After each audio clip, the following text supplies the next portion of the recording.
so excited to have you on with us today because this show is just so good and the music is amazing, and you just have to be so proud right now.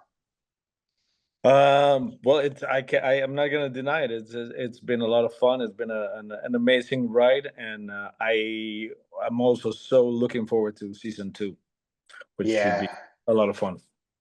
yeah, I think everybody is, and this was kind of one of the big surprises. And it's funny whenever Hollywood makes a production about itself, it's not usually as honest as this one is, and I think that's why everybody's really enjoying it. But so when you first got to read the script or check out what you're getting into, you must have thought, oh, people are going to love this, right? Yeah, I mean, sometimes it's a little hard to read. Like this time, Mhm. it was not a script. I just saw the first episode. So the first episode, excuse me, with some of my music from Birdman.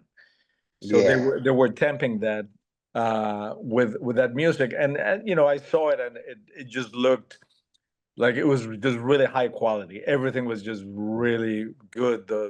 The acting, obviously, the writing, the script was hilarious. The cinematography was great.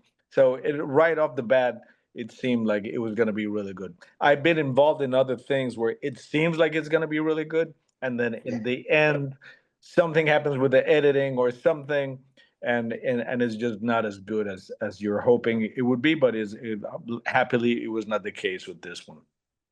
Yeah, absolutely. And I know Seth is so much fun. We've had him on several times with us, and he's just kind of a joy. His enthusiasm for everything. And was there a conversation with him where you just kind of thought, like, oh, this is the guy I want to work with?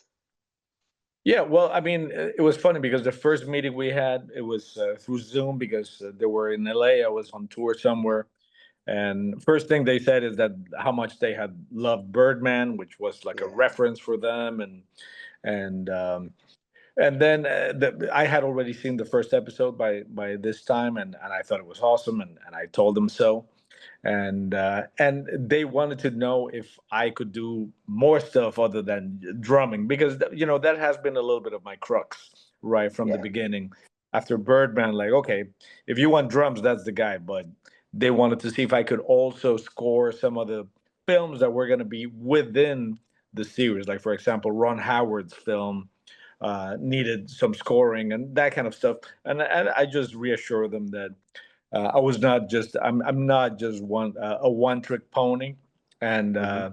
at some point, Seth just said, "Well, uh, I'm sold," and then he did his Seth laugh, Yep. and that was that. Yeah. So the cool thing is that right off the bat, they kind of gave me carte blanche to do whatever I needed to do. They said, if you hear score somewhere where we don't have score right now, go for it. If you think something needs to be changed, something needs to be moved, just go for it, and then we'll deal with it. And happily, right off the bat, they started really liking everything I was doing. They sent me an email like, everything you're doing is great, just keep doing it. So that was encouraging.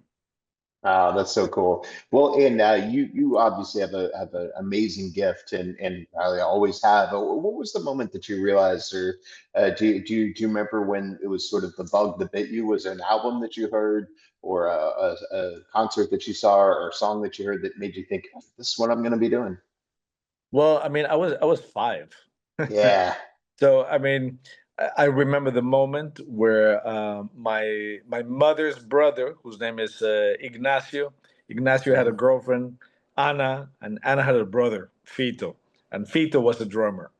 And we went to their house when I was 5.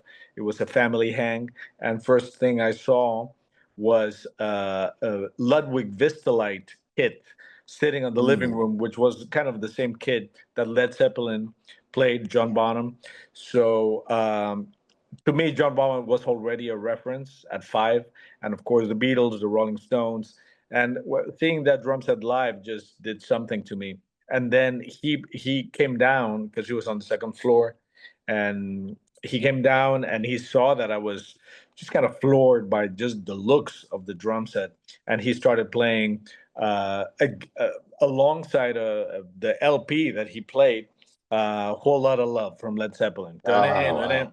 And then he just started playing, and just the brute force of the kid just stayed with me forever. And I knew that was what I needed and wanted to do ever since. But then I saw Amadeus when I was 15, the movie by Milos Forman, Yes. Hmm. and that also transformed me in a completely different way. I wanted to understand what Mozart was doing. It intrigued me that somebody his age could write, symphonies, and could write operas, by the time he was 10.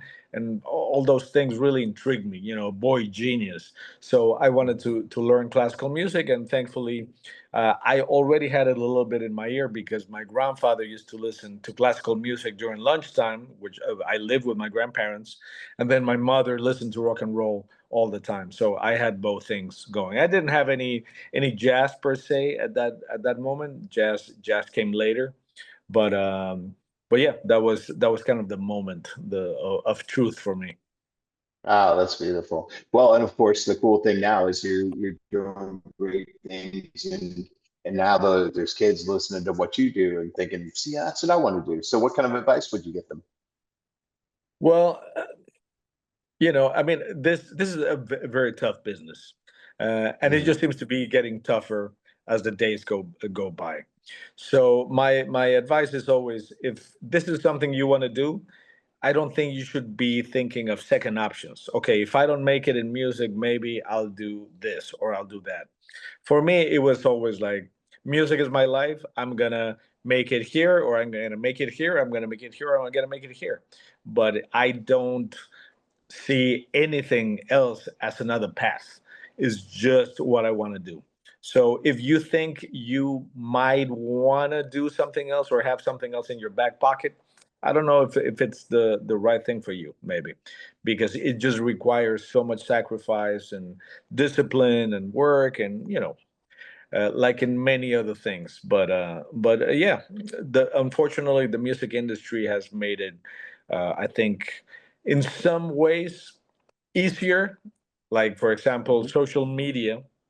Yeah. So a lot of people have come and become famous thanks to social media, but also the amount of competition there is right now to get eyeballs on the phone and on the computer is just brutal. So it's something that you really really need to love in order to make it, I think. Yeah. And part of that is the mindset. And we talked about that on the show. Is there something that you tell yourself that kind of keeps you on the right path always? Because, us creative types, we're hard on ourselves. So when it's go time for you, what do you say to yourself? Well, I mean, to me, it's all about the music. Yeah. So I have to be making music that I like. If I can't do music that I don't like, because, for example, touring is really really hard.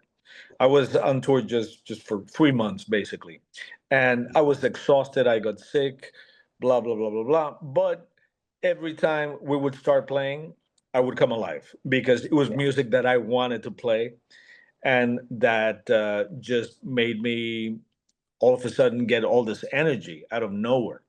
And before the gig, I'm kind of dead, and then after the gig, I'm even more dead. But during the gig, if it's good music, music that I want to play, and music that I believe in, and Hmm. music that is challenging, then all of a sudden I come alive. So what I tell everybody is like, you have to be playing music that fulfills you, because playing Hmm. music that doesn't fulfill you is a very slow death, unfortunately. Yeah. So what's the track? I mean, it's like choosing a favorite child, but what is the piece within this that you're the most proud of, that you're so happy for everyone to hear?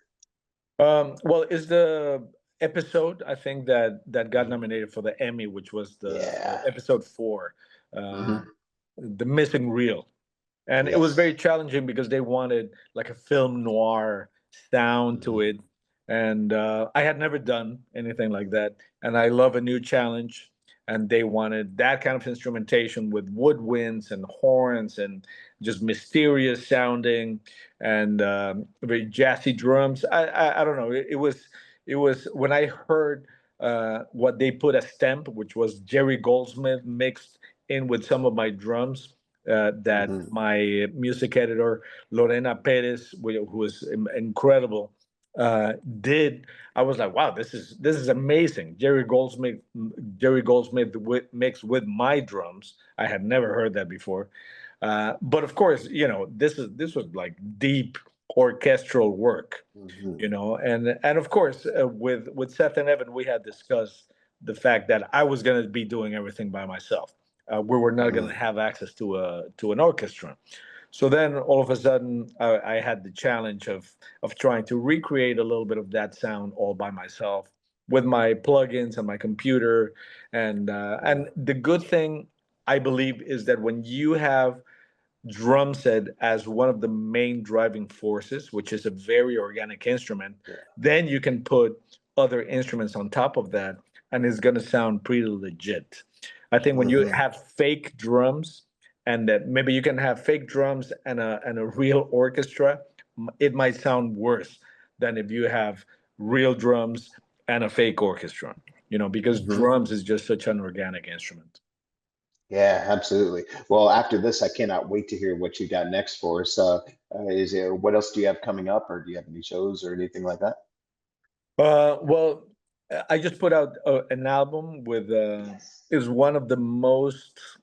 It's called the Beat Trio, and I call Hmm. it the world's most unlikeliest band because it's banjo, Colombian Hmm. harp, and drums, Hmm. and Love it. it's just the sound is just very very very interesting. And it's Bela Fleck, who is one of the Yes. most famous banjo players out there, and Edmar Castaneda, which is an incredible Colombian harp player. And we just put out this album, B Trio, which came out earlier this year, and we've been touring a lot with that. And then there's another band which I'm super excited about, which is called Ellipsis, and this was Hmm. with Pedrito Martinez, who is an incredible Cuban singer and percussion player, Hmm. conga player especially, and then Mike League, who is the leader of Snarky Puppy. Yeah. And we put out this album. Well, it's actually coming out in January, and it's called the Yoruba tradition with all those chants, but with drums, with electronics, with all this very very different textures that you're used to when you hear Cuban music. So it's a very very interesting combination that is going to be coming out in January. And I'm working on another album, which is a bunch of duos with one with John Scofield, with Bill Frisell, with Chris Potter, with Bella Fleck, and with yeah, that's it. It's just duos with some Nice. of my favorite musicians, basically. Oh, Oh, that's amazing. Joel Ross. I'm sorry, on vibraphone. Oh, that's amazing. Well, that's going to be fantastic. And then, hey, we get season two coming up, We so got that's going to season be two, amazing. which I'm sure they're going to be throwing some screwballs my way, and I'm Oh looking yeah, forward to that. of course. All right. Well, we're so excited for you. We're cheering you along. We'll be telling everybody to check it out, vote for you, and look forward to talking to you again very, very soon. Thank you, Paul. Really appreciate it. All right. Thank you so much. Appreciate your time.